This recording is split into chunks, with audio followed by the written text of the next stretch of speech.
بسم اللہ الرحمن الرحیم۔ ڈیئر اسٹوڈنٹس، رذائل اخلاق اور برے اخلاق کا چیپٹر جاری ہے۔ اس میں ایک برا اخلاق جسے جھوٹ کہتے ہیں، اس پہ گزشتہ لیکچر میں بات ہو گئی۔ آج جس ٹاپک پہ بات ہوگی وہ ہے غیبت۔ برے اخلاق میں غیبت کو بڑی اہمیت کے ساتھ بیان کرنا بہت ضروری ہے۔ غیبت کا مفہوم کیا ہے؟ سب سے پہلے ہم یہ دیکھتے ہیں کہ غیبت کسے کہتے ہیں۔ لفظی مطلب کے اعتبار سے تو اس سے مراد ہے غائب ہونا، موجود نہ ہونا یا حاضر نہ ہونا، لیکن اصطلاحی مطلب کے اعتبار سے اس سے مراد ہے کہ کسی شخص کی عدم موجودگی میں اس کی خامیاں، اس کی برائیاں یا اس کے نقائص کو بیان کرنا، جن کو اگر اس کی موجودگی میں کیا جائے تو وہ برا منائے، اس کا تذکرہ کرتے رہنا وہ غیبت کہلائے گا۔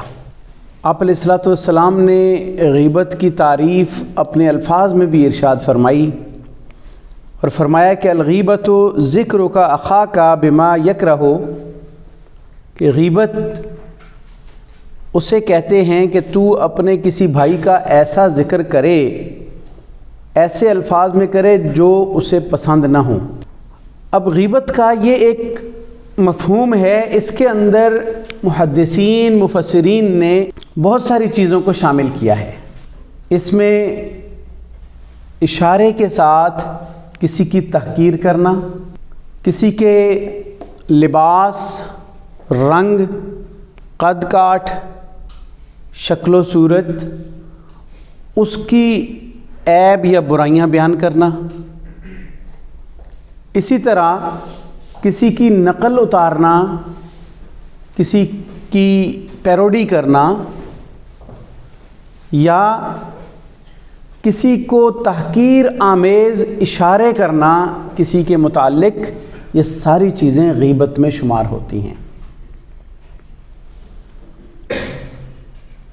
عام طور پہ ہمارے معمولات میں، ہمارے عام زندگی میں ان چیزوں کو کیئر نہیں کیا جاتا، لیکن ہم کسی نہ کسی طرح غیبت کے مرتکب ہو رہے ہوتے ہیں۔ کبھی ہم کسی کے چھوٹے قد پہ بات کر رہے ہوتے ہیں، کبھی کسی کے لمبے قد پہ بات کر رہے ہوتے ہیں، کبھی کسی کے موٹاپے پہ بات کر رہے ہوتے ہیں، کبھی کسی کے رنگت پہ بات کر رہے ہوتے ہیں، ایون کسی کا لباس اگر ہمیں تھوڑا سا ڈیفرنٹ لگتا ہے تو ہم اس پہ بھی بات کر رہے ہوتے ہیں۔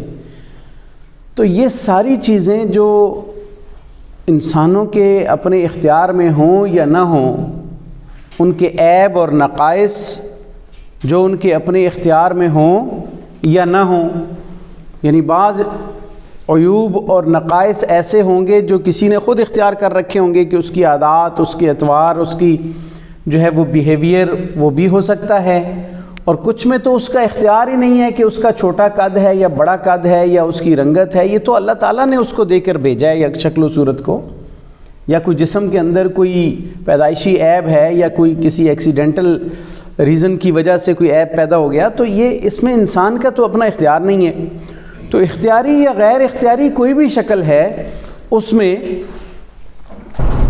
ان نقائص کا تذکرہ اکثر کرتے رہتے ہیں، لیکن یاد رکھیے کہ یہ غیبت میں شمار ہوتا ہے۔ آپ صلی اللہ علیہ وسلم سے صحابہ کرام نے جب یہ غیبت کی بات سنی تو آپ سے سوال کیا صحابہ نے، اور نارملی ہمارے ذہنوں میں بھی وہی سوال پیدا ہوتا ہے، ہم بھی وہی بات کرتے رہتے ہیں۔ سوال یہ کیا کہ اگر جس کی بات کر رہے ہیں، جس کے بارے میں گفتگو ہو رہی ہے، جس کے عیب، نقائص یا برائیاں بیان ہو رہی ہیں، اگرچہ ان میں یہ برائیاں موجود ہوں پھر بھی غیبت ہی ہوگی۔ ہم بھی یہی کہتے ہیں نا کہ ان میں یہ برائیاں ہیں تو ہم باتیں کر رہے ہیں نا. یہ نارمل جواب ہوتا ہے کہ نہیں ہوتا ہمارا, کہ ان میں یہ برائیاں ہیں تو ہم بات کر رہے ہیں نا. تو نبی کریم صلی اللہ علیہ وسلم نے جو جواب ارشاد فرمایا اس کو ذرا غور سے سنیے گا. آپ صلی اللہ علیہ وسلم نے فرمایا کہ اگر اس میں یہ برائیاں ہیں اور تم بیان کر رہے ہو تو یہی تو غیبت ہے. اگر اس میں یہ برائیاں نہیں ہیں اور تم ان کا تذکرہ اس کی عدم موجودگی میں کر رہے ہو فقط بہتہ, پھر تو تم نے اس پہ بہتان باندھا, اور بہتان کا درجہ اور گناہ غیبت سے کہیں زیادہ ہے. وہ تو دوہرا گناہ مل گیا کہ ایک غیبت کا گناہ اور دوسرا اس پہ بہتان اور الزام لگا دیا کہ اس میں ایک عیب ہی نہیں ہے اور تم اس کو بیان کر رہے ہو. گویا کہ بہتان بھی بعض اوقات ہمارے معمولات کے اندر, ہماری عادات کے اندر جو غیبت شامل ہے اس میں اکثر وہ غیبت بہتان کے درجے پر بھی پہنچ جایا کرتی ہے. اکثر لوگوں میں کوئی عیب نہیں ہوتا اور ہماری زبان پہ وہ جاری ہو جاتا ہے, تو ہم اس کی کیئر نہیں کرتے کہ یہ ہم کتنا بڑا جرم کر رہے ہیں.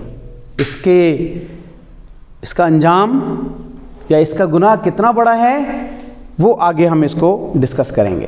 نبی کریم صلی اللہ علیہ وسلم نے بھی اس کی مذمت فرمائی, اور قرآن مجید میں بڑے واضح الفاظ کے اندر غیبت کے نقصانات اور غیبت کی جو شناعت ہے, غیبت کی خرابیاں ہیں, غیبت کی جو اس کا انجام ہے اور اس کی مثال اللہ رب العزت نے اس طرح ارشاد فرمائی کہ وَلَا يَغْتَبْ بَعْضُكُمْ بَعْضًا.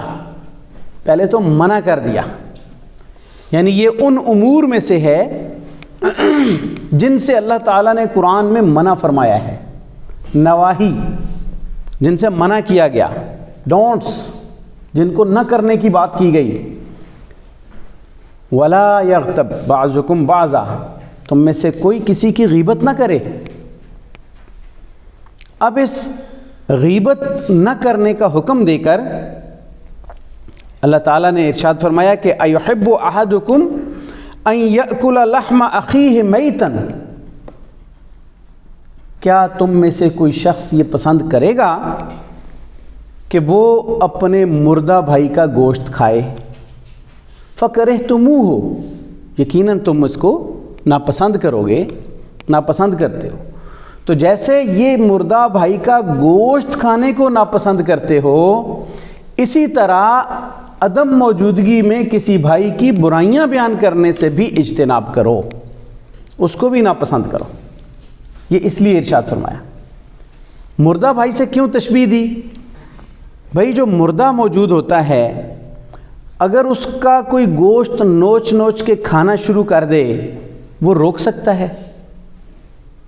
وہ ریزسٹ کر سکتا ہے؟ وہ اپنا دفاع کر رہا ہے؟ نہیں کر رہا نا. جب مردہ بھائی موجود ہے, بے بس ہے, وہ وہاں پہ ریسپانس نہیں کر سکتا, ہاتھ نہیں روک سکتا, ریزسٹ نہیں کر سکتا, اور اس کا کوئی گوشت نوچ نوچ کے کھا رہا ہے, تو سیم اسی طرح ایک بھائی موجود نہیں ہے, حاضر نہیں ہے آپ کی مجلس میں, اس کے بارے میں آپ برائیاں کر رہے ہو, آپ غلط کہہ رہے ہو, نہ تو وہ اپنا دفاع کرنے کے قابل ہے, نہ وہ وہاں پہ اپنی وضاحت پیش کر رہا ہے, نہ وہ جو ہے اپنا صفائی پیش کر رہا ہے, نہ آپ کی زبان کو روک سکتا ہے. تو جسٹ لائک آپ وہ عمل کر رہے ہو جیسے کسی مردہ بھائی جس کے جو ریزسٹ نہیں کرتا اس کے گوشت کو نوچ کے کھا رہے ہو. سیم آپ کسی کے بارے میں جب برائیاں بیان کر رہے ہوتے ہو تو گویا کہ یہ عمل ہو رہا ہوتا ہے اس وقت. وہ بھی روکنے کی صلاحیت نہیں رکھتا اور یہ بھی روکنے کی صلاحیت نہیں رکھتا, لیکن کرنے والے کے عمل کو بیان کر دیا کہ وہ اتنا برا عمل ہے, اتنا برا فعل ہے کہ جو کسی بھائی کی برائیاں بیان کر رہا ہے, عدم موجودگی میں کسی کی برائیاں اور اس کے نقائص کو بیان کر رہا ہے.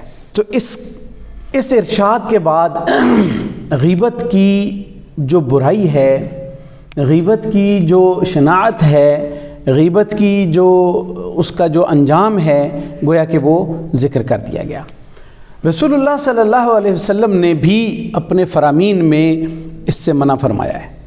بدکاری بہت بڑا گناہ ہے, لیکن آپ علیہ الصلوۃ والسلام نے غیبت کے بارے میں ارشاد فرمایا کہ الغیبت اشد من الزنا، غیبت جو ہے وہ بدکاری سے بھی بڑھ کر برا گناہ ہے۔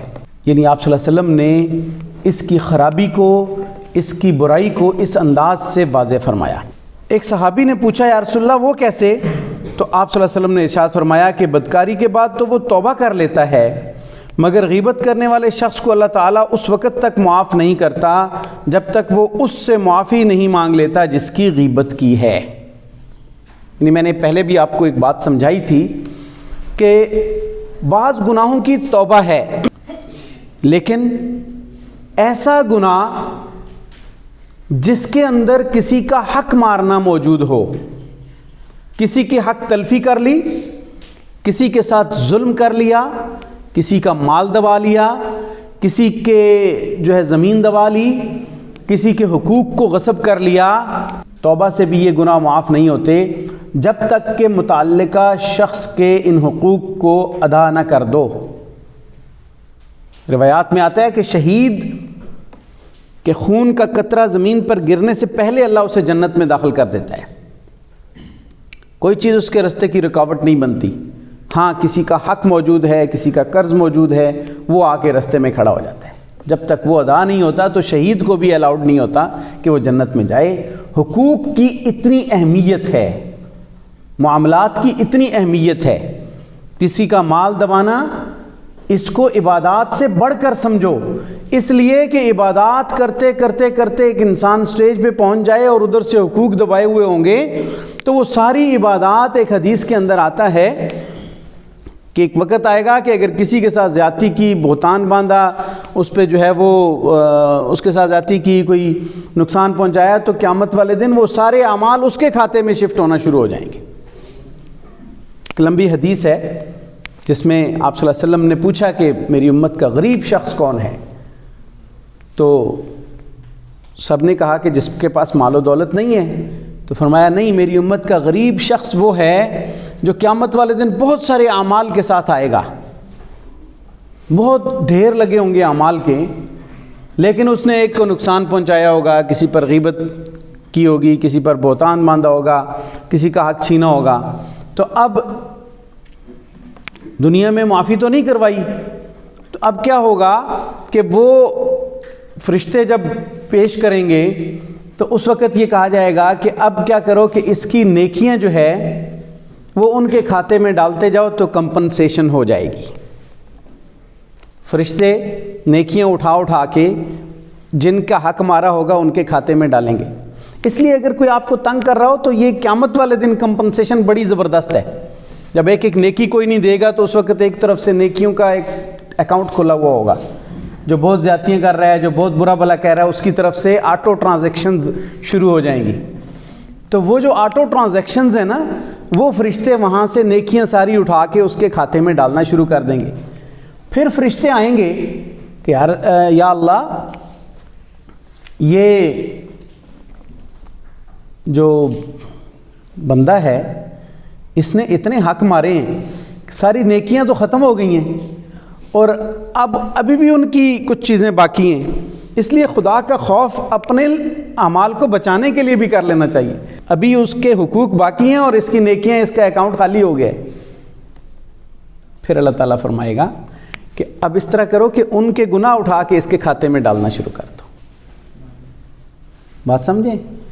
فرشتے اس کے گناہ اٹھائیں گے اور اس کے کھاتے میں ڈالنا شروع کر دیں گے۔ یہ ایک بندہ جو نیکیوں سے بھر کے گیا تھا، اس وقت وہ مائنس میں جا چکا ہے، بہت بڑے نقصان کا شکار ہے، ساری اس کے گناہ جو ہیں وہ اٹھا کے ادھر ڈالے جائیں گے، پھر حساب برابر ہوگا۔ تو وہ اس کو آپ نے کیا فرمایا؟ میری امت کا غریب ترین شخص وہ ہوگا جس کے پاس نیکی کوئی نہیں ہوگی۔ ہم سمجھتے ہیں نا غریب وہ ہے جس کے پاس پیسہ کوئی نہیں ہے، اس لیے اپنی کیریکٹر کو، اپنی نیکیوں کو بچا کے رکھنا، اس کے بارے میں غور و فکر کیا کریں۔ بات سمجھ آئیے؟ تو یہ ہے بہتان یا برائیاں بیان کرنا یا غیبت کرنا، قیامت والے دن اس انداز سے بھی اس کا وہ کمپنسیشن کی جائے گی۔ کثیر تعداد میں ایسی آیات موجود ہیں، احادیث موجود ہیں جس میں آپ صلی اللہ علیہ وسلم نے اس کی ممانعت کی۔ میں نے آپ کو ایک ایک جو ہے وہ مثال قرآن مجید سے اور حدیث مبارکہ سے دے دی۔ بعض ایسی جگہیں ہیں جہاں پہ غیبت کے جواز کا علماء نے لکھا ہے، کس موقع پر غیبت جائز ہو جاتی ہے، یعنی وہاں پہ جواز موجود ہے۔ ایک تو یہ کہ مظلوم ظالم کے خلاف اپنے حق کے حصول کے لیے فریاد کرے۔ کوئی بندہ ظالم ہے، وہ ظلم کرتا رہتا ہے، مظلوم گیا کسی کے پاس، اس نے جا کر کہا وہ تو ایسا ہے، اس نے میرے ساتھ یہ ظلم کیا، تو یہ اپنی فریاد پیش کر رہا ہے۔ مظلوم اپنی حقوق کے حصول کے لیے جو فریاد کرتا ہے وہ اگرچہ اس کی عدم موجودگی میں ہوتی ہے لیکن وہ جائز ہے۔ اسی طرح کسی دھوکے باز شخص کے دھوکے سے عوام کو بچانے کے لیے دھوکہ باز کی عدم موجودگی میں اس کی یہ ساری باتیں کسی کو بتا دی جائیں کہ فلاں دکاندار ہے جی، وہ تو بڑی ملاوٹ کر کے بیچتا ہے، واقعی اگر وہ ایسا کرتا ہے اور میری نیت یہ ہے کہ میں کہوں کہ میرا کوئی اور بھائی اس دھوکے کا شکار نہ ہو جائے، تو وہ اس کی ساری دھوکے بازی کو اگرچہ وہ عدم موجودگی میں ہو وہ بیان کرتا ہے، تو یہ ویلفیئر کے لیے ہے، ویل وشنگ کے لیے یہ جائز ہے۔ اسی طرح کسی شخص کی اصلاح کی غرض سے اس کی برائی بیان کرنا، یعنی ایک شخص ہے اس کے اندر کوئی بری عادت ہے تو کوئی خود اس کی اصلاح کرنا چاہتا ہے یا کسی کو ذمہ لگا رہا ہے کہ یار اس کے اندر تو یہ پرابلم ہے، تو آپ اس کی اصلاح کریں اور اس کے لیے جو ہے وہ کوشش کریں تاکہ وہ راہ راست پہ آ جائے، تو یہ بھی ایک پازیٹیو سمت میں یہ اس کی عدم موجودگی میں بات کرنا ہوگا۔ اسی طرح نکاح اور تحقیق کی غرض سے درست کوائف فراہم کرنا، کوئی کسی کی رنگت کی بات ہے، قد کی بات ہے، اگر اس کی نکاح اور اس حوالے سے ایڈجسٹمنٹ ہو رہی ہے تو اس میں کچھ چیزوں کا ذکر ہو جانا، بیان ہو جانا، اس میں کوئی حرج کی بات نہیں ہے۔ اسی طرح جو ظالم حکمران ہوتے ہیں ان کے بارے میں ان کے ظلم کو واضح کرنا یا ان کی زیادتیوں کو اور ان کی بے اعتدالیوں کو پبلک کے سامنے پیش کرنا یا ان کو واضح کرنا، یہ بھی ان کی عدم موجودگی میں ہوگا لیکن غیبت نہیں ہوگی۔ تو یہ چند ایک شکلیں ہیں جو بامر مجبوری جائز بن جاتی ہیں، ادروائز غیبت کی کوئی صورت بھی جائز نہیں ہے۔ ایک حدیث مبارکہ میں آپ صلی اللہ علیہ وسلم نے غیبت کے برے انجام کو بڑی واضح انداز سے بیان فرمایا اور فرمایا کہ معراج کے موقع پر آپ صلی اللہ علیہ وسلم نے ایک ایسے گروہ کو دیکھا جس کے ناخن تانبے کے تھے اور وہ اپنے چہروں اور سینوں کو نوچ رہے تھے۔ حضرت جبرائیل علیہ السلام نے بتایا کہ یہ وہ لوگ ہیں جو لوگوں کا گوشت کھاتے تھے اور ان کی عزت اور آبرو بگاڑتے تھے، یعنی غیبت کرتے تھے۔ تو ان کا یہ انجام ذکر کیا، جو لوگ مر جاتے ہیں اور وہ عالم برزخ میں چلے جاتے ہیں تو ان کا وہاں پہ جو ان کو سزائیں ملتی ہیں، اللہ تعالیٰ نے آپ صلی اللہ علیہ وسلم کو معراج کے سفر پر ان لوگوں کو دی جانے والی سزاؤں کا بھی مشاہدہ کروایا۔ اگر کوئی غیبت کر لے اور پہلے اس نے غیبت کر رکھی ہے تو اس کا کفارہ کیا ہو سکتا ہے؟ سب سے پہلی بات میں نے پہلے بھی بتایا کہ وہ جس سے غیبت کی ہے اس سے معافی مانگے، اس سے معافی مانگ لے کہ میں نے آپ کی عدم موجودگی میں آپ کی باتیں کی ہیں، آپ کے نقائص بیان کیے ہیں، تو میں معذرت خواہ ہوں۔ تو میرے خیال میں ہر بندہ اتنا ظرف رکھتا ہے کہ اگر کوئی کسی سے معذرت کرتا ہے تو وہ اس کو معاف کر دیتا ہے، ٹھیک ہے۔ اور جس شخص کی غیبت کی گئی اگر وہ وفات پا گیا ہو تو اس کی مغفرت کی دعا کرتے رہنا، یہ بھی اس کے لیے کفارہ بن جائے گا۔ آپ صلی اللہ علیہ وسلم کے مطابق یہ دعا کرے، اللہم اغفر لنا ولہو، اے اللہ ہمیں بھی معاف کر دے اور اسے بھی معاف کر دے۔ تو یہ بھی ایک صورت ہے جو کہ اس کا ازالہ کرنے کے لیے کام آ سکتی ہے۔ اب ریمیڈی کا طریقہ کیا ہے؟ یعنی اگر کوئی غیبت ہو رہی ہے ہم کیسے اس سے بچ سکتے ہیں، یہ بھی ہمارے ذہن میں ہونا چاہیے۔ دیکھیں، محفلیں ہماری عام طور پہ فضول قسم کی بحثوں کے ساتھ، فضول قسم کی گفتگو کے ساتھ پر ہوتی ہیں۔ ہماری محفل کے اندر کوئی تعمیری باتیں کم ہوتی ہیں۔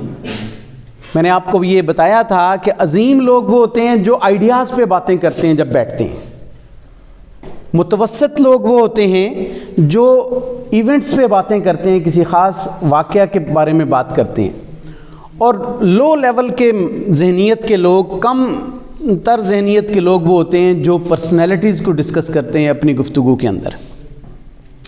تو ایک تو پرسنالٹیز کو گفتگو میں موضوع نہیں بنانا چاہیے، ہم یا تو آئیڈیاز پہ بات کریں یا کسی ایونٹ پہ بات کر لیں۔ دوسری بات، اگر کہیں بات چھڑ جائے تو جو سمجھدار آدمی ہے، جو اس بات کو سمجھتا ہے، اس کو چاہیے کہ وہ موضوع بدل دے، وہ چینج کر دے، موضوع غیر محسوس طریقے سے چینج کر دے۔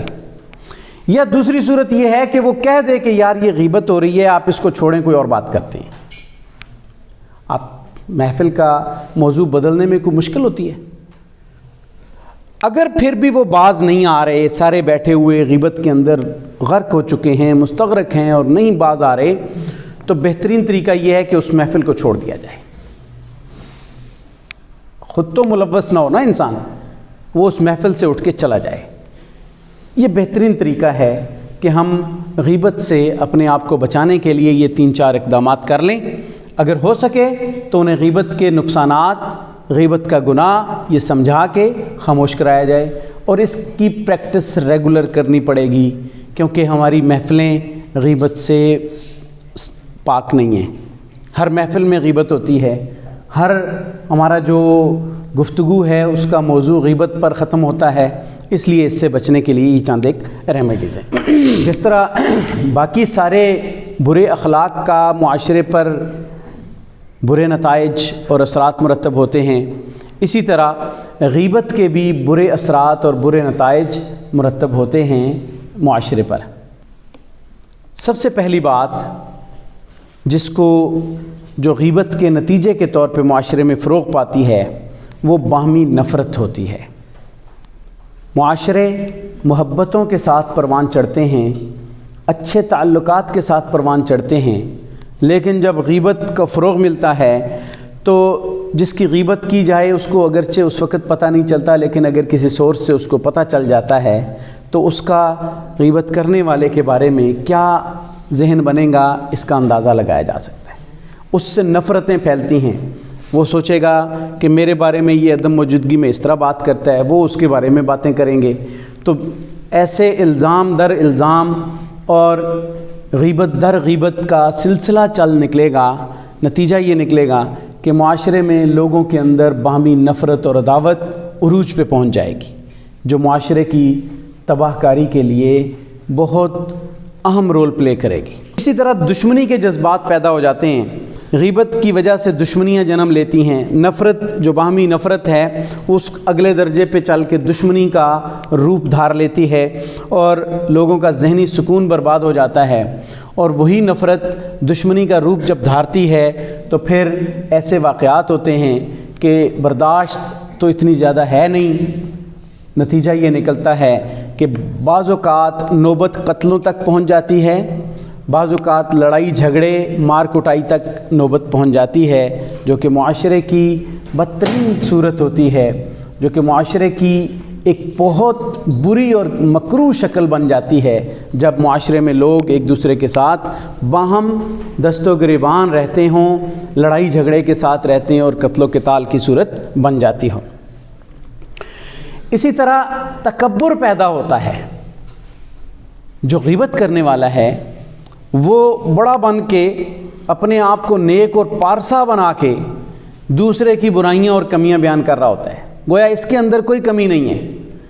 وہ اس وقت یوں فیل کر رہا ہوتا ہے کہ میں تو بہت بڑا نیک اور پارسا ہوں، میری شان تو بہت بلند ہے، اور فلاں بندہ تو بہت کم تر ہے۔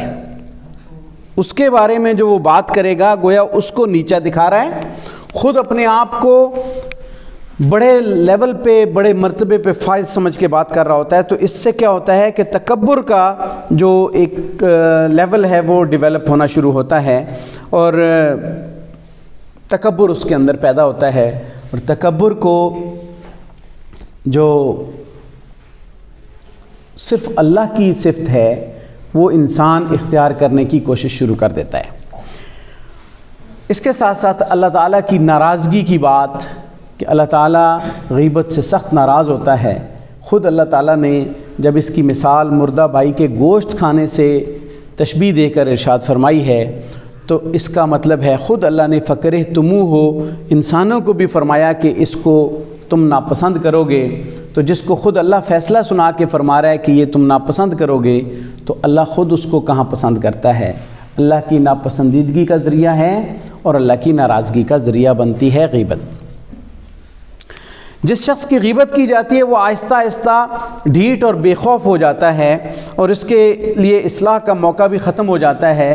وہ گویا کہ آپ جس کی برائیاں بیان کر رہے ہیں، کل کو آپ اس کو بیٹھ کر کوئی نصیحت کریں گے اور وہ آپ کے بارے میں جانتا ہے کہ میری برائیاں یہ بیان کرتا ہے، وہ آپ کی نصیحت پہ، آپ کی اصلاحی بیان پہ، آپ کی واضح و نصیحت پہ وہ کان نہیں دھرے گا، وہ جان چھڑانے کی کوشش کرے گا۔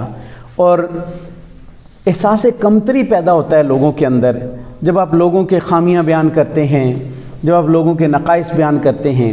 اگر کسی کا قد چھوٹا ہے، کسی کی رنگت کالی ہے، کسی کا قد لمبا ہے، کسی کے کوئی ٹانگ سے ٹیڑھا ہے، کوئی آنکھ سے ٹیڑھا ہے، اب ایک صورت یہ ہے کہ اس کو معاشرے میں اعتماد مہیا کیا جائے، اس کو اپنے قریب کیا جائے، اس میں اس کے اندر کانفیڈنس ڈیولپ ہوگا، اس میں وہ اپنے معاشرے کے مراحل میں آگے بڑھنے میں معاونت کے ساتھ چلے گا، معاونت اس کو ملے گی۔